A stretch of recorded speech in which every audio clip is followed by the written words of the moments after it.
திருவண்ணாமலையை பொறுத்த வரைக்கும் அந்த மலைதான் சிவன். சிவபெருமானை நோக்கி ஒரு கடும் தவம் இருந்த பார்வதி தாயார் அந்த எண்ணங்கள் ஈடேறதுக்காக அவங்க வலம் வந்ததான் கிரிவலம். அப்போ ஒரு 100 வருஷத்துக்கு முன்னாடி அங்க வாழ்ந்த அடிமுடி சித்தர் தான் இந்த விஷயத்த மக்களுக்கு சொல்றாரு. அண்ணாமலையார தரிசனம் பண்ணா மட்டும்தான் அவனுக்கு புண்ணியம் கிடைக்கும் அப்படின்லாம் தயவு செஞ்சு யாரும் நினைக்காதீங்க. நிறைய பேர் மூலவரை தரிசிக்க முடியலன்னு வருத்தப்படுறாங்க. திரும்ப சொல்றேன், மூலவரை தயவு செஞ்சு பார்க்காதீங்கன்ற. எல்லா கோயில்ல விசேஷம் இந்த ஒரு கோயில்ல உண்டு. சிவன் ஆலயத்திலும் சரி, மற்ற ஆலயத்திலும் சரி, பிள்ளையார் தான் முதன்மையா இருப்பார். ஆனா இங்க பிள்ளையார் முதன்மையா கிடையாது, முருகப்பெருமான் தான் முதன்மையானவர். பிள்ளையார் தான் இருப்பார். மற்ற ஊர்ல சம்ஹாரம் பண்ணி முருகப்பெருமான் பண்ணியிருப்பாரு. ஒரு 1-to-1 கனெக்ட் ஆகி ஒரு பக்தர்களுக்கு நேரடியாக முருகர் காட்சி கொடுத்த இடம்.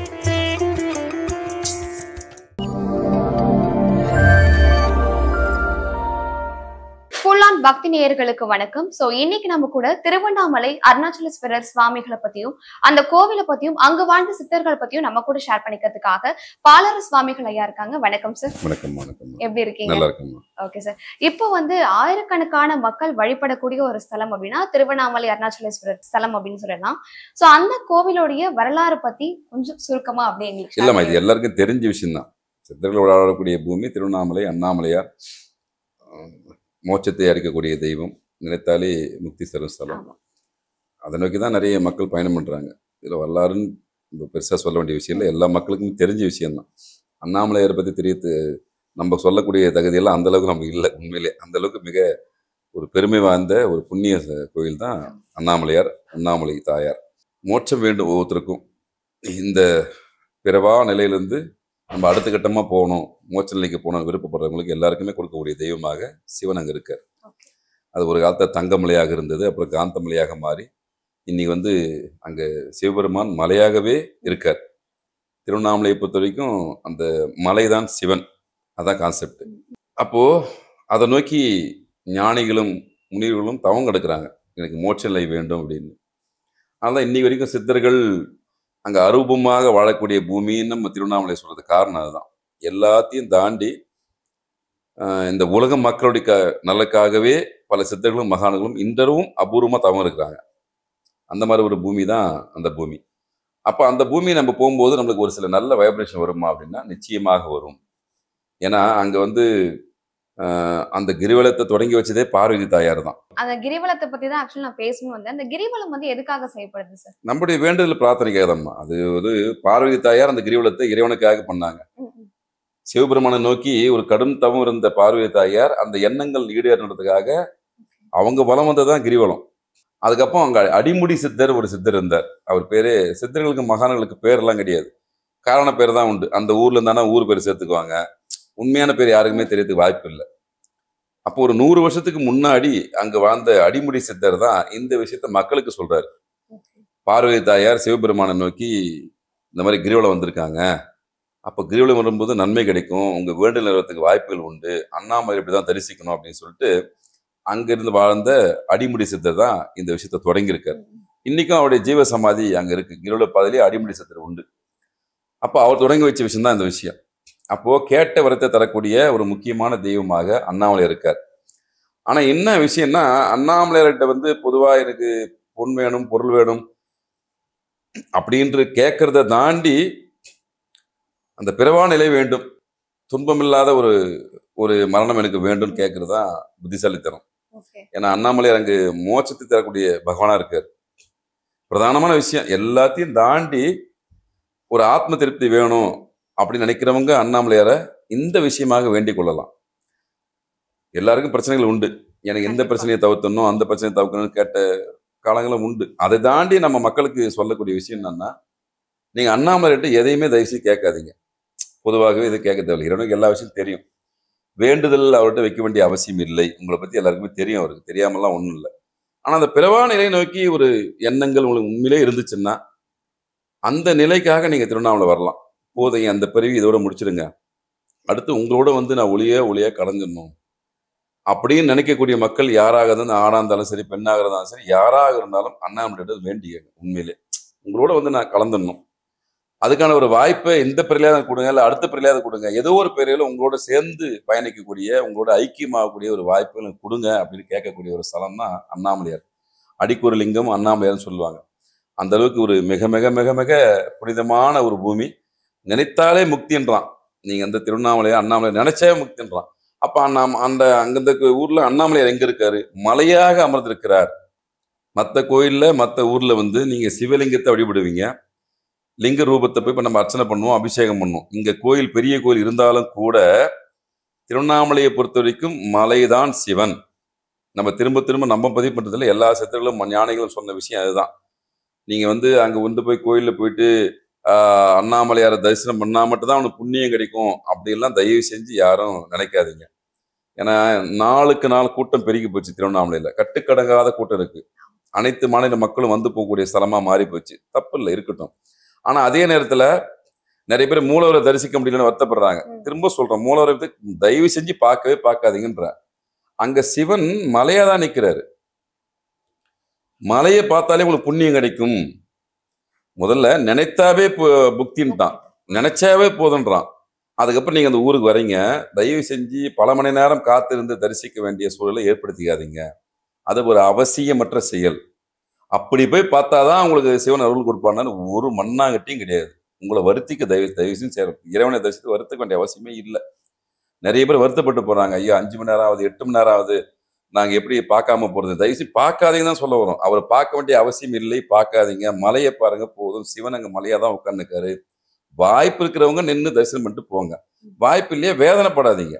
அந்த ஊருக்கு வர்றதே மிகப்பெரிய பாக்கியமான விஷயம். அங்க வர்றது சேர்றதே மிகப்பெரிய பாக்கியம். அதுல நீங்க அடுத்தடுத்து அபிலாஷைகளை ஐயா நம்ம ரசிக்க முடியாம போயிடுச்சு அப்படின்னு யாரும் தயவு செஞ்சு வருத்தப்படாதீங்க.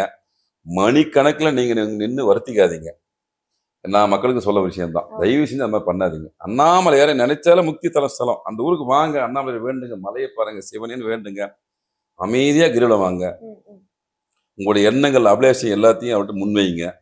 உங்க கர்ம வினைப்படி எது நடக்குமோ அந்த கர்ம வினையை குறைக்கக்கூடிய பாக்கியத்தை அவர் கொடுத்தாருன்னா அது பாக்கியம், நல்ல விஷயம்.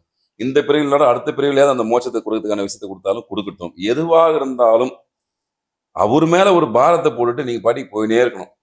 எனக்கு இது கிடைச்சிச்சு, இது கிடைக்கல, இந்த தெய்வத்தை பார்த்துட்டு அந்த தெய்வத்தை பார்க்க முடியல அப்படின்ற வருத்தம் தயவு செஞ்சு படாதீங்க. அதை தாண்டிய நீங்க மூலவரைக்கு அவ்வளோ மணி நேரம் காத்திருந்து பார்க்கறதை தாண்டிய விஷயங்கள்லாம் அந்த கோயிலுக்குள்ள இருக்கு. அது நிறைய பேருக்கு மக்களுக்கு தெரியாம அது சிறப்பான நிறைய விஷயம் இருக்கு. அது உள்ளூர் மக்களுக்கு தெரியும், அது யாரும் அது கேட்டுக்கிறது இல்லை. இப்ப எல்லாருமே போறவங்க எல்லாம் அண்ணாமலையில போய் பார்த்துடணும் அந்த வெறியோடு வராங்க. அது நான் தவறுன்னு சொல்ல வரேன். வாய்ப்பு இருந்தா அவரை பாருங்க. அவரை பார்த்தாதான் அவனுக்கு ஒரு விஷயம் கிடைக்கின்றது எந்த அகராதியிலும் குறிப்பிடல. மனமது செம்மையானால் மந்திரம் ஜெபிக்கப்படான்னு சொன்னான். அது நிலை வேற, அது சித்தர்களுக்கு மகானுக்கு. நீங்க சராசரி மக்கள் இறைவனை பார்க்கணும் வரீங்க, தப்பு இல்லை. வாய்ப்பு இருந்தா கண்டிப்பாக பாருங்க. இல்லைன்னு வருத்தப்பட்டு திரும்பாதீங்கன்ற. நிறைய பேர் பார்க்க முடியல, அண்ணாமலை மலை மட்டும் தான் பார்க்க முடிஞ்சிச்சு, அண்ணாமலையரை பார்க்க முடியல, உண்ணாமலையரை பார்க்க முடியல சொல்லிட்டு வருத்தப்பட்டு தயவு செஞ்சு போகாதீங்க.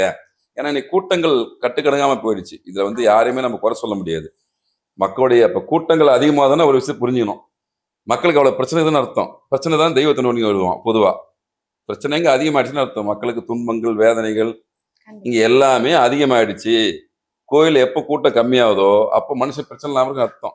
இது கூட்டம் அதிகமாகுதுன்னா நாட்டுல நிலவரம் சரியில்லை அப்படின்னு ரொம்ப எளிமையா புரிஞ்சுக்கலாம். எதை நோக்கி நீங்க அங்க பயணம் பண்றீங்க? எனக்கு இது வேணும் அது வேணும், அப்ப உங்க தேவைகளை பூர்த்தி ஆகல. அப்ப யார்கிட்ட ஒருத்தர் கேட்கணுன்றதுக்காக இறங்கிட்ட வரீங்க. திரும்பவும் சொல்றேன், அந்த மாதிரி அண்ணாமலை வராதிங்க. அண்ணாமலையார் அதுக்கான தெய்வம் இல்லை. அவர் அந்த ஊர்ல அந்த மாதிரி தெய்வம் இல்லை. இதுக்கு தனித்தனி கோயில் இருக்கு. வைத்தீஸ்வரன் கோயில் இருக்கு, திருவான்மையூர் இருக்கு, மருந்தீஸ்வரர் இருக்காரு. அந்த மாதிரி தனித்தனி ஸ்தலம் இருக்கு. இறைவன்கிட்ட யாராகிட்ட எந்தெந்த கோயில்ல எதை கேட்கணும் நேதி இருக்கு. திருவண்ணாமலைக்கு வர மக்கள் தயவு செஞ்சு மோட்சத்தை கேளுங்க. அவர்கிட்ட காசு வேணும், பணம் வேணும், பங்களா வேணும், காரு வேணும், அதிகாரம் வேணும்னு கேட்காதீங்க. அது அதிகாரத்தை அழிச்ச இடம், ஆணவத்தை அழிச்ச இடம், நான் என்ற அகந்தை அழிச்ச இடம். இங்க கர்மாவை அழிக்கணுன்ற நோக்கத்துல வந்தீங்கன்னா உங்க கர்மாவை அழிச்சு கொடுப்பார். மெதுவா கர்மாவை கழிச்சு விட்டு உங்க உன்னத நிலைக்கு கொண்டு போறதுக்கான வாய்ப்புகளை உருவாக்கி தருவார். கர்மவினை போக்கக்கூடிய விஷயமாக அதை நோக்கி நீங்க திருவண்ணாமலை வந்தீங்கன்னா உங்க 2 பேருக்கு ஒரு பாண்டிங் ஏற்படும். அதை தாண்டி அவர்கிட்ட நான் இந்த மாசம் பங்களா கட்டணும், எனக்கு இஎம்ஐ கட்டணும், எனக்கு நல்ல பொண்டாட்டி வேணும், நல்ல புருஷன் ஒன்று சொல்லிட்டு தயவு செஞ்சு அண்ணாமலை கேட்காதீங்க. அவர்கிட்ட கேட்க விஷயமே வேற. அதனால கடைசி அந்த நிலைக்கு போவாங்க. எல்லாத்தையும் தாண்டி சிற்றின்பத்தானது பேரின்பம் நிலையோட ஒரு விஷயம் இருக்கும். பேரின்பம் நிலை, அந்த நிலைக்கு போறதுக்கு தகுதியை நீங்க வளர்த்துக்கிறதுக்கான விஷயமாக ஒரு களமாக ஒரு இடமாக அண்ணாமலையார் இருப்பார். எல்லாத்தையும் தாண்டி ஓகே நான் அந்த நிலைக்கு வரணும், அந்த இறைநிலையை உணரணும். அப்ப அந்த உணர்தல் சம்பந்தப்பட்ட விஷயத்துக்கு உங்களுக்கு ஒரு உந்து சக்தியா காந்தமாக அங்க அண்ணாமலையார் இருப்பார். நீங்க அண்ணாமலையாரை அப்படிதான் கனெக்ட் பண்ணணும். அங்க வேற எந்த விஷயத்துக்காக நீங்க அவரை கனெக்ட் பண்ண கூடாது. திரும்ப திரும்ப சொல்றது பொன் வேணும், பொருள் வேணும் அப்படின்னு இந்த மலை கிட்ட இந்த அண்ணாமலையிட்ட கேட்காதீங்க. அதுக்கு நிறைய சிவன் கோயில் இருக்கு, அதுக்கு போய் கேளுங்க. முக்தி கொடு, பிறவா நிலை கொடு, துன்பமில்லாத வாழ்க்கையை கடந்து போற விஷயத்த கொடு அப்படின்னு கேட்டீங்கன்னா அதுக்கான ஒரு ப்ராசஸ் வழிய அண்ணாமலையார் கண்டிப்பாக கொடுப்பார். ஏற்கனவே கொடுத்ததுனால்தான் அவர் மோட்சக்காரனாக அங்க உட்காந்துக்க. நாளைக்கு வரக்கூடிய மக்களுக்கு திருவண்ணாமலை அமைதியா கிரிவலம் வாங்க. ஐயனை போய் உள்ள போய் பார்க்க முடிஞ்சா வாய்ப்பு இருந்தா பாருங்க, பார்க்கலன்னா வருத்தப்படாதீங்க. இன்னும் சொல்ல போனா அந்த கோயிலுக்கு பின்னாடி அண்ணாமலைய திருப்பாதம் இருக்கு. நீங்க அவரை தரிசிக்க முடியல, திருப்பாதத்தை தரிசிட்டு வாங்க. சூழ சூட்சமர் அப்படின்னு ஒரு இடம் இருக்கு. அங்க சித்தர்களுக்கும் மகான்களுக்கும் சிவபெருமானும் அம்மையப்பராக காட்சி கொடுத்த இடம் அந்த இடம். அப்போ மூலவுக்கு பின்னாடியே அது இருக்கு, சூழ சூட்சமர் அந்த இடத்துக்கு பேரு. அதை போய் தரிசனம் பண்ணுங்க. சித்தர்களுக்கே காட்சி கொடுத்த இடம் அந்த இடம் தான். முதல்ல அங்க உள்ள போகும்போது ஒரு முக்கியமான விஷயம் உண்டு. எல்லா கோயில்ல விசேஷம் இந்த ஒரு கோயில்ல உண்டு. எல்லா சிவன் ஆலயத்திலும் சரி மற்ற ஆலயத்திலும் சரி இவரு தான் பிள்ளையார் தான் முதன்மையா இருப்பார். ஆனா இங்க பிள்ளையார் முதன்மையா கிடையாது, முருகப்பெருமான் தான் முதன்மையானவர். பிள்ளையாருக்கு அதை தான் இருப்பாரு. ஏன்னா அருணகிரிநாதருக்கு முருகப்பெருமான் காட்சி கொடுத்த இடம், திருப்புகழை பாடிய இடம். அது சாதாரண பூமி இல்லை, சிவன் ஸ்தலம் மட்டுமே கிடையாது. முருகப்பெருமான் தன்னுடைய பக்தருக்கு நேரடியாக காட்சி கொடுத்த இடம். மற்ற ஊர்ல சம்ஹாரம் பண்ணி முருகப்பெருமான் பண்ணியிருப்பாரு. ஒரு 1-to-1 கனெக்ட் ஆகி ஒரு பக்தர்களுக்கு நேரடியாக முருகர் காட்சி கொடுத்த இடம். அப்ப நீங்க முதல்ல போனோம்னா அந்த கோயில் என்ன பண்ணணும், அந்த முருகர் பெருமானை தரிசனம் பண்ணணும், அருணகிரிநாதரை பண்ணணும், அதுக்கப்புறம் விநாயகர் பெருமானை பண்ணணும், கொடிமரத்திட்ட போயிட்டு கோரிக்கை வைக்கணும். இப்படி ஒரு கோயிலுக்கு போகும்போது அந்த ஸ்தல புராணத்தை ஜனங்க படிக்கிறதே கிடையாது. எப்படி சொல்றது, ஒரு கூட்டம் போச்சுன்னா உடனே அந்த கூட்டமா போறாங்களே தவிர்த்து ஏன் எதுக்குன்ற காரணமே புரிய மாட்டேங்குது. இந்த கோயில் எதுக்காக உருவாக்கப்பட்டது, என்ன காரண காரியம், எதுக்காக கிரிவலம் வந்தாங்க, மும்மூர்த்திகளும் ஏன் பிரச்சனை ஏற்பட்டுச்சு, மும்மூர்த்திகள் 3 மூர்த்திகளும் ஒரு ஈகோ பிரச்சனை வந்து பண்ண இடம் தான் அந்த இடம். தனக்குள்ள யார் பெரியவன் அப்படின்ற ஒரு அகந்தை வந்துருச்சு. அந்த யார் நான் அப்படின்ற அகந்தையே அழிச்சவர் தான் சிவபெருமான். அவர் தான் வந்து எப்படி நிற்கிறாரு, பிரபஞ்ச சக்தியா நிற்கிறார். அவர் ஒருவனே அப்படின்றதுதான் நிற்கிறாரு. அப்ப அந்த ஆணவத்தை, பிரம்மாவுடைய ஆணவத்தை அழிச்ச இடம் தான் அந்த இடம். பெருமாள் வராக மூர்த்தியாக அவதாரம் எடுத்த இடம் தான் அந்த இடம். அப்போ அகந்தையே போக்கக்கூடிய இடம். அப்போ இந்த ஊருக்கு வரும்போது என்ன பண்ணணும், நான் யார் அப்படின்ற அதிகாரத்தெல்லாம் நீங்க பயன்படுத்தீங்கன்னா அதிகாரம் இல்லாம போயிடும். நான் எவ்வளவு பெரிய ஆள் தெரியுமா அப்படின்னு உள்ள வந்தீங்கன்னா எதுவுமே இல்லாம அண்ணாமலையார் பண்ணுவாருன்னு இல்லை, பண்ணிடுவார். ஆனா அந்த அண்ணாமலையார்கிட்ட வரும்போது மட்டும் உங்களுடைய ஆணவம், அகந்தை, அதிகாரம் அனைத்துமே விட்டுட்டு வர்றதுன்னா அந்த கோயிலுக்கு வரணும். நான் யார் தெரியுமாப்பா, எனக்கு சிறப்பு தரிசனம் கிடைக்க மாட்டேங்குது, எனக்கு விஐபி தரிசனம் கிடைக்க மாட்டேங்குது, நான் எவ்வளவு பெரிய அப்பாட்டங்கிற வெளியே இங்க வந்து நான் இப்ப நிக்க வச்சிட்டாங்கன்னு சொன்னீங்கன்னா சுத்தமா அடிச்சு விட்டுருவாரு. அதுக்கு பல வராத உதாரணம் உண்டு, பல பேர் அதை ஆய்ந்து போன கதையும் உண்டு. ஆனா அண்ணாமலையாரை பொறுத்த வரைக்கும் ஒரு சினிமாவில் படத்துல வருவாங்க, நீங்க வந்த தரமும் தெரியக்கூடாது, போன தரம் தெரிய சொல்லுவாங்களா, அந்த மாதிரி வந்தியா அமைதியா அண்ணாமலையாரை பார்த்தே போயிடணும். அங்க நான் அப்படின்னு வந்தேன்னா அழிச்சிடுவாரு. அவர் ருத்ரமூர்த்தி, அவர் ருத்ர தாண்டவம் ஆடிடுவாரு. அகந்தை அழிச்ச இடம் முதல்ல. உங்களுக்கு அது இருக்கக்கூடாதுன்னு இறைவன்ட்ட வரீங்க, ஐயா எல்லாத்தையும் விட்டுடுங்க, நான் தப்பு தெரிஞ்சோ தெரியாமே தவறு பண்ணியிருப்பேன், நான் இல்லைன்னு சொல்ல முடியாது, நான் தவறுகளை திருத்துக்கிட்டு எனக்கு ஒரு வாய்ப்பு விடுங்க, அந்த கர்மாவை கழிச்சு விடுங்க. இன்னைக்கு வரைக்கும் அந்த கர்மா, நான் செய்தனுடைய பாவத்தினுடைய பலனை கர்மாவை இன்னைக்கு வரைக்கும் நான் அனுபவிக்கிறேன், துன்பப்படுறேன், வேதனைப்படுறேன். எனக்கு தெரியுது நான் பண்ண தவறு தான். ஆனா நான் மனிதனா பிறந்துட்டேன், ஆனால் ஏதோ ஒரு வகையில தவறு நடந்து போச்சு, என்னை மன்னித்து ஆட்கொள்ளுங்கள் அப்படின்னு எல்லாத்தையும் திறந்துட்டு நீங்க அந்த ஊருக்கு வந்தீங்கன்னா உங்களுக்கு பேரின்ப பெருவாசலை திறந்து வைப்பாரு. நம்ம சிற்றின்ப விஷயத்துக்கே போல பேரின்ப பெருவாசலை திறக்கக்கூடிய ஒரு நபர் அண்ணாமலையார். அதை நோக்கி வந்தீங்கன்னா நிச்சயமாக உங்களுக்கு கேட்டவரும் இந்த ஜென்மத்துல இல்லைனாலும் ஏதோ ஒரு பிறவில உங்களுக்கு கொடுக்கறதுக்கான ஒரு விஷயத்த, அந்த ஆற்றலை, அந்த உத்வேகத்தை, அந்த எண்ணங்களை, அந்த செயல்பாடுகளை அங்க இருக்கிற அண்ணாமலையார் அருணாசல ஈஸ்வரர் அவர் கொடுப்பார், கொடுத்து கொண்டுதான் இருக்கிறார். அதுக்கான விஷயத்த அங்க இன்றளவும் அபூர்வமாக வாழக்கூடிய சித்தர்களும் மகான்களும் நமக்காக கலிகாலத்துல மக்கள் துன்பப்படுவாங்க, அவங்களுடைய துன்பத்தை போக்குன்றதுக்காக நிறைய வரங்களை வாங்கி வச்சு நமக்கு அவங்க தரத்தை தயாரா இருக்காங்க. நம்ம தான் அதை கேட்டு பெற வேண்டிய நிலை. அதனால அமைதியா வந்துட்டு அண்ணாமலையாரை தரிசித்து கிரிவலம் வந்து போனீங்கன்னா அனைத்து விஷயங்களுமே உங்களுக்கு சுபிட்சமா நடக்கும். Okay sir. எப்படி வேண்டணும், என்ன வேண்டணும் அப்படின்றத தெளிவா சொன்னீங்க. அண்ட் அங்க வந்து நிறைய சித்தர்கள் வாழ்ந்ததா சொல்லப்படுது. அதுல வந்து வாழ்ந்த முக்கியமான சித்தர்கள் பத்தி சொல்லுங்க. அப்படி எங்க சொல்ல முடியாதும்மா. பல ஆயிரக்கணக்கான சித்தர்கள் கோவை நமச்சிவார் இருக்காரு, இடைக்காட ஜீவ சமாதி அங்கதான் இருக்குன்னு சொல்லப்படுது. கோயிலுக்குள்ள இடைக்காட 3 நாளத்துல ஜீவ சமாதியா இருக்கதா சொல்லப்படுது. இங்க யாருமே புரிஞ்சிக்க முடியாத ஒரு பூமி, அபூர்வம். அதான் சொல்றேன், அமானுஷ சக்திகள் நிறைந்த பூமி அது. எப்படி இருப்பாங்க, என்ன இருப்பாங்கன்னு யாருமே புரிஞ்சிக்க முடியாது. இன்றளவும் நிறைய விஷயங்களுக்கு, கேள்விகளுக்கு பதில் கொடுக்க முடியாத ஒரு இடம் அந்த இடம். அங்க உணர்தல், நீங்க போய் உணர்ந்தாதான் முடியும். நான் சொல்லியோ இன்னொருத்தர் சொல்லியோ அண்ணாமலையை புரிஞ்சிக்க முடியாது. நீங்க அங்க போய் டிராவல் பண்ணும்போது தெரியும். அதே மாதிரி நாங்க வரக்கூடிய பக்தர்களுக்கு சொல்லக்கூடிய விஷயம்தான். இது நிறைய பதில சொல்லியிருக்கேன். இந்த பதிலும் தயவு செஞ்சு இதை ஸ்பெசிபிக்கா நீங்க போடுங்க. நான் வைக்கிற வேண்டுகோள் அண்ணாமலையார்கிட்ட வரக்கூடிய பக்தர்களுக்கு. பௌர்ணமி வராங்க, பல லட்சக்கணக்கான பேர் வர்றீங்க. ரொம்ப அற்புதமான விஷயம். அண்ணாமலை தரிசனத்துக்காக வர்றீங்க, கால் கடுக்க நடக்கிறீங்க. எப்படி சொல்றதுன்னா, நான் செருப்பு போட்டுன்னு வாங்க தான் நிறைய பேர் சொல்லியிருக்கேன். ஐயா செருப்பு தயவு செஞ்சு போட்டுன்னு வாங்க, செருப்பு போடலாம் எந்த நேரையும் சொல்லல. அந்த காலத்துல ஏன் சொன்னாங்கன்னா, விலங்கினால் செய்யப்பட்ட பொருட்களால் தான் இன்னைக்கு செப்பல் பண்ணாங்க.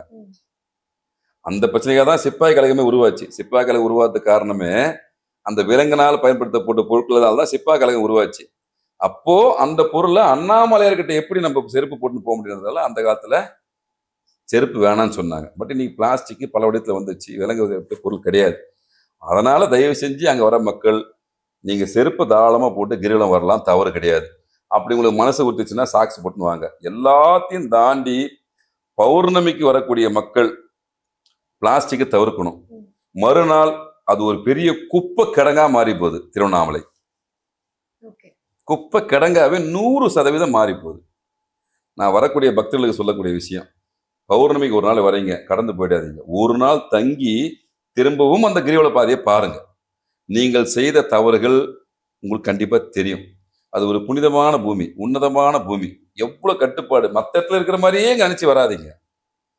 தண்ணீர் எல்லா இடத்துலையும் தண்ணி வச்சிருக்காங்க, தண்ணி பாட்டில் தயவு செஞ்சு வாங்காதீங்க. அப்படியே வாங்கினாலும் குப்பை தொட்டி இருக்கா ரொம்ப போடுங்க. அங்க மரங்களை சுத்தி குப்பை தொட்டியா மாத்தி வச்சிருப்பாங்க. அந்த சமயத்துல மரங்கள்கிட்ட போயிட்டு சாப்பாடை தூக்கி போடுறது, பாட்டில தூக்கி போடுறது, அவ்வளோ அலங்கோலத்தினுடைய உச்சமாக அன்றைக்கு மறுநாள் இருக்கும். அப்ப அந்த துப்புரவுனால எவ்வளவு கஷ்டப்படுவாங்க. அவங்களும் மனுஷன் தானே. ஒரு சுய கட்டுப்பாடு இல்லைன்னா அப்புறம் நீங்க இறைவனை வேண்டி என்ன குத்துருவாரு உங்களுக்கு? ஒழுக்கம் தானே சுய கட்டுப்பாடு. ஆன்மீகன்றது கட்டுப்பாடு, ஒழுக்கம் கத்துக்கிற விஷயம் தான் ஆன்மீகம். அது எந்த மதமா இருந்தாலும் எல்லா மதமும் அதுதான் போதிக்குது. ஆனா நீங்க அங்க பண்ற அட்டகாசருக்கு தாங்க முடியல, உண்மையிலே முடியல. அது மறுநாள் யாரெல்லாம் அங்க இருக்காங்களோ அவங்களுக்கு மட்டும் தான் நான் சொல்ற உண்மை புரியும். கடந்து போறவங்களுக்கு தெரியாது. அன்னைக்கு வருவாங்க, ஓகே பௌர்ணமிக்கு வரீங்க, அண்ணாமலை தரிசனம் நினைக்கிறீங்க, தரிசனம் பண்றீங்க, பஸ் பிடிக்கிறீங்க, காரை பிடிக்கிறீங்க, உங்க ஊருக்கு போய் சேர்ந்துடுறீங்க, நீங்க அடுத்த கட்டமா விஷயத்துக்கு போயிடுறீங்க. ஆனா மறுநாள் நிகழ்வுன்றது பெரிய ப்ராசஸ். அவ்வளோ பேர் ஆர்டர் பண்ண வேண்டியதாகுது. சாதாரண வச்சு கடந்து போயிடாதீங்க. நீங்க சிஸ்டமேட்டிக்கா நடந்துச்சுன்னா வேலை ரொம்ப கம்மியாகும். குறிப்பிட்ட இடத்துல இருக்கு, அந்த இடத்துல போட்டு போங்க. கண்ட இடத்துல போட்டு போயிடுறாங்க. ஒரு நேதி, ஒரு கட்டுப்பாடு, சுய ஒழுக்கம் என்பது நிறைய பேர்ட்டு இல்லை. நாங்க படிச்சு சொல்றோம். ஐயா அது ஒரு உயிரினம், ஒரு மரம். அந்த மரம் 14 கிலோமீட்டர் அந்த மரத்தை வச்சதுனால்தான் இன்னி வரைக்கும் நீங்க சுகமா நடந்து போக முடியுது. உங்களுக்கு இயற்கையான காத்து கொடுக்குது, மூலிகை சக்தி கொடுக்குது. இவ்வளவு அந்த இயற்கை தந்த வரம். இயற்கை தானே தெய்வம். பஞ்சபூதனை வணங்குறீங்க, பஞ்சபூத ஸ்தலம் இல்ல அது? அது பஞ்சபூத ஸ்தலம் தானே, அது முக்கியமான அக்னி ஸ்தலம் தானே. அது பஞ்சபூதம் உடம்புக்குள்ளே இருக்கு. ஒழுக்கம் வேணும். ஆனா தயவு செஞ்சு இந்த பௌர்ணமிக்கு வரக்கூடிய அன்பர்கள் மறுநாள் அந்த பூமியை ஒரு முறை பார்த்துட்டு திருந்துங்க. இங்கேயும் நீ திருந்தலைன்னா எங்கேயும் திருந்த முடியாது. அதுக்கான வாய்ப்பு இல்லை. மனது ரொம்ப வருத்தப்பட்டு சொல்லக்கூடிய விஷயம் இந்த விஷயம்தான். இறைவனை வேண்டது வேண்டாது, கும்பிடுறது கும்பிடாது உங்களுடைய சுய சார்ந்த விஷயம். நம்ம அதுக்குள்ள வரல. ஆனால் அது ஒரு புனித ஸ்தலம்னு சொல்லிட்டு கருதப்பட்டு பல லட்சக்கணக்கான மக்கள் வந்து போகிற இடம். நம்மளால ஒரு சின்ன அளவோட அடுத்தவங்களுக்கு துன்பம் இருக்கக்கூடாது. அந்த துன்பத்தை தரக்கூடிய செயலை செய்யக்கூடாது. அது குறிப்பா நீங்க வந்து பௌர்ணமி அன்னைக்கு வந்து பண்ற விஷயங்களை தவிர்த்துருங்க. தேவையான மெடிசன் எடுத்துன்னு வாங்க, அமைதியா வாங்க, பொறுமையா வாங்க, அவசரப்படாதீங்க. நீங்க அவசரப்பட்டு 14 கிலோமீட்டர் நான் 3 மணி நேரத்துல கடந்து போயிட்டா எனக்கு அண்ணாமலை அறுபத்தி கொடுக்க மாட்டாரு. இல்ல 10 மணி நேரம் கழிச்சு தான் நான் கிரிவலம் முடிச்சுட்டு எனக்கு கொடுப்பாருன்னா கொடுக்க மாட்டாரு. ரெண்டுத்துக்குமே சம்பந்தம் கிடையாது. அமைதியாக இறைவனை நினைச்சு தியானம் பண்ணின்னு, இறைவா நீ பாத்துக்க இறைவா அப்படின்னு பொறுமையா சுய கட்டுப்பாட்டு ஒழுக்கத்தோடு வந்தீங்கன்னா கண்டிப்பாக இந்த பிரபஞ்சம், அந்த சிவபெருமான், அந்த அண்ணாமலையார், அந்த அருணாசிரேஸ்வர் கொடுத்தே தீர்வார். கொடுத்து கொண்டு இருக்கிறார். கொடுத்து இன்னி வரைக்கும் அரூபமாக சித்தர்கள் வாழ்ந்துடுறாங்க. அவங்களும் நமக்கு ஏற்படுத்த சரியா இருக்காங்க. இந்த ஒரு சுய ஒழுக்க கட்டுப்பாடோட நீங்க வந்து இறைவனை வணங்கினீங்கன்னா உங்களுக்கு அனைத்து விதமான வளங்களும் கிடைக்கும். Okay sir. இப்போ இந்த அருணாச்சல மலைக்கும் சித்தர்களுக்கும் இடையே நிறைய விஷயங்கள் வந்து நடந்திருக்கும். அங்க வேண்டியிருக்க சித்தர்கள் வந்து நிறைய வரம் கேட்டு வேண்டியிருப்பாங்க இல்லையா? அப்படி நடந்த ஒரு அற்புதமான விஷயங்கள் வந்து இல்லம்மா, கோவை நம்பிச்சவர்லாம் நிறைய இடைக்கால நிறைய விஷயம் பண்ணிருக்காங்க மக்களுக்காக. இந்த கிரிவல கான்செப்டே அவங்க தான் கொண்டு வந்தாங்க. இறைவனை நோக்கி நீ கிரிவல வரும்போது வேண்டிய வரங்கள் கிடைக்கும்னு சொல்றான். புண்ணியம் கிடைக்கும், மோட்சம் கிடைக்கும்ன்றான். கேளுங்கன்றான். கேட்டதை கொடுப்பாரு அருணாசலேஸ்வரன் சொல்றான். ஏன்னா ஆணவ தகுச்சி இடம். ஒரு மனிதனுக்கு ஆணவம் போயிடுச்சுனாவே அவன் நல்ல மனிதனா மாறதுக்கான வாய்ப்புகளை இறைவன் கொடுத்துருவாரு. தான் என்று அகந்தை இருக்காது. அகந்தை இல்லைன்னா சுய கட்டுப்பாடு ஒழுக்கம் வந்துடும். ஒழுக்கம் வந்துச்சுன்னா அவன் பாட்டிக்கு சம்பாதிக்கிறது என்னமோ வீட்டுக்கு கொடுத்துட்டு ஒழுக்கமான ஒரு மனுஷனா வாழ்வான். இது போன்ற விஷயங்கள் எல்லாமே இங்க சித்தர்கள் வரக்கூடிய மக்களுக்கு தன்னுறதுக்காக தான் கடும் தவம் புரிஞ்சு அந்த நிலையை அடைஞ்சாங்க. வராக பெருமாளாக பெருமான் யாரு? நம்ம பெருமாள் அவதாரம் இருக்கிறாரு. பூமிக்குள்ள தோண்டி வராகராக அவதாரம் இருக்கிற பூமி அந்த பூமி சாதாரண பூமி கிடையாது. தான் செய்த தவறை உணர்ந்து அங்க ஆதி அருணாசல கோயில் அடியண்ணாமல இருக்கும். தான் செய்த தவறை பிரம்மா உணர்ந்து அவர் கையால ஒரு சிவலிங்கத்தை உருவாக்கி அதை வச்சு வணங்கி தன்னுடைய சாப விமோச்சனம் பெற்ற இடம் தான் அது. பிரம்மாக்கே சாப விமோச்சனம் கொடுத்த இடம் அது. அப்ப எந்த அளவுக்கு புனித தன்மை ஒரு விஷயமா இருக்கும். அப்போ எல்லா பாசிட்டிவ் வைப்ரேஷனும் கிடைக்கும். இங்க திரும்ப திரும்ப அந்த கோயிலுக்கு மட்டும் ஏன் அவ்வளவு மகத்துவம் அப்படின்னா, பௌர்ணமி முக்கியமான கதிர்வீச்சுகளை கொண்ட ஒரு நாள். சிவபெருமான அக்னி ஸ்தலம் அது. உங்களுக்கு நல்ல ஒரு பாசிட்டிவ் விஷயம், உங்க கர்மாவே கிடைக்கக்கூடிய இடம். திரும்ப திரும்ப தான் சொல்றோம், கர்ம வினைகளை அறுக்கக்கூடிய இடம். நெருப்பு எல்லாத்தையுமே பொசுக்கூடு தன்மை தான் உண்டு. நெருப்புக்கு மட்டும் எல்லாத்தையுமே பொசுக்கிடும். யாரா இருந்தாலும் பார்க்காது. உங்க கர்மாவை பொசுக்கி தள்ளக்கூடிய தெய்வம் தான் அங்க. ருத்ரனா யார் இருக்காரு? சிவன் இருக்காரு. அக்னியா இருக்காரு. அப்ப அந்த அக்னியில எதை எரிக்கப்படணும்? அங்க வந்து உங்க கர்மாவை எரிக்கணும். அதை தாண்டி நீங்க அவர்கிட்ட இது வேணும் அது வேணும்னு தயவு செஞ்சு கேட்காதீங்க. கர்மாவை கழுங்கியா. உங்களுக்கு கெட்ட கர்மா போயிடுச்சுன்னாவே நல்ல கர்மா உள்ள வர ஆரம்பிச்சிடும். இதான் கான்செப்ட். எனக்கு இருக்கிற கெட்ட சக்தி வெளியே போயிடுச்சுன்னா நல்ல சக்தி உள்ள வரும். அப்ப அந்த கெட்ட சக்திகளை, அந்த கெட்ட சக்தின்னு சொல்ல கர்மாக்களை குறைக்கக்கூடிய இடம் தான் திருவண்ணாமலை அருணாசல ஈஸ்வரர். அப்ப அவர்கிட்ட எனக்கு கர்ம வினையை குறைவா இறைவா அப்படின்னு கேட்டீங்கன்னா, உங்க கெட்ட கர்மா இருந்துச்சுன்னா ஆட்டோமேட்டிக்கா நான் பாசிட்டிவான உள்ள விஷயங்கள் வர ஆரம்பிச்சிடும். அல்ல கர்மாவை கழிக்கிறதுக்கான ஒரு விஷயத்தமோட அந்த தேடுதலோட வாங்க. புதுசா ஒரு கர்ம வினையை நீங்க அங்க உருவாக்கி செஞ்சுட்டு போகாதீங்க. Okay sir. அதான் சார் என் கேள்வி என்னன்னா, இந்த சித்தர் வந்து இந்த ஒரு விஷயத்துக்காக கடும் தவம் இருந்திருக்காரு, அதனால இந்த விஷயம் இவருக்கு கிடைச்சிருக்கு அப்படின்ற மாதிரி அந்த அற்புதமான இல்லம்மா, நிறைய பேர் இருக்காங்க. ஒருத்தர் சொல்ல முடியாதுமா. அது ஏதாவது முக்கியமான இல்லம்மா, அங்க அம்மணியம்மான்னு ஒரு அம்மா இருந்தாங்க. அந்த அம்மணியம்மன் மண்டபமே ஒரு மண்டபம் உண்டு. கடும் தவம் லைவ்ல வாழ்ந்தவங்க. அந்த ஊர்லயே பக்கத்து ஊர்ல பிறந்து வந்தவங்க அம்மணியம்மான்னு சொல்லிட்டு. அம்மணியம்மன் கோபுரம்னு ஒரு கோபுரம் உண்டு அங்க. அந்த ஊர்ல திருவண்ணாமலை பெரிய கோயில்ல அம்மணியம்மன் கோபுரம்னு ஒண்ணு உண்டு. வாழும் காலத்துல, இப்ப சமகாலத்துல வாழ்ந்தவங்க அவங்க. அந்த கோபுரம் அவங்களுடைய சொந்த முயற்சியால கட்டினது. அந்த அம்மா ஒரு ஊருக்கு ஒரு குழந்தையா ஒரு அம்மா அந்த அம்மா ஊருக்கு கூட்டு வராங்க. திருவண்ணாமலை தேசம் கூட்டு வராங்க. அந்த ஊரை நின்று, ஐயா நம்ம இந்த வீட்டுக்கு நான் வீட்டுக்கு வரமாட்டேன், எனக்கு சிவபெருமான் ஐக்கியமாயிட்டேன், அவரை பார்த்துன்னு அடம் பிடிச்சி சொந்த வீட்டை விட்டுட்டு அதே ஊர்ல ஐக்கியமானவங்க அந்த அம்மா. அந்த அம்மா சிவபெருமான இந்த பட்டுல ஒரு மண்டபம் பாதையில் நின்று போச்சு. அந்த மண்டபத்தை கட்டியே தீர்னு சொல்லி எல்லா கடும் தவம் பண்ணி அந்த மண்டபத்தை கட்டி முடிச்ச மகான் அந்த அம்மா. அம்மணியம்மன் பேர். அம்மணியம்மன் கோபுரமே இன்னைக்கு உண்டு. அவங்க சம்பளம் இன்னைக்கு வரைக்கும் இருக்கு. அந்த கோபுரம் இருக்கு. அவங்க சம்பளம் எப்படி தெரியுமா கொடுத்துருக்காங்க அந்த காலத்துல? ஒரு பிடி மண்ணு அல்லது விபூதி இப்படி கொடுத்துருவாங்களாம் வேலை செஞ்சவங்களுக்கு. அந்த காலத்துல சிசிடிவி கேமரா மானிட்டர் பண்ற விஷயம்லாம் இல்லை. யார் எவ்வளவு பேர் வேலை செய்யலாம் யாரும் பார்க்க முடியாது. அப்போ அவங்களுக்கு கூலி கிடைக்குமா வேலை செஞ்சவங்களுக்கு? ஒருத்தனுக்கு அதிகமா கிடைக்கும், ஒருத்தர் கம்மியா கிடைக்குமா. இவன் என்ன வேலை செஞ்சானோ அந்த கூலிக்கான விஷயம் தங்கமாக அவன் கையில் இருக்கும். தங்கமா மாறும். அந்த அம்மா விபூதி கொடுக்கும்போது அம்மணி அம்மா விபூதி தான் கொடுப்பாங்க.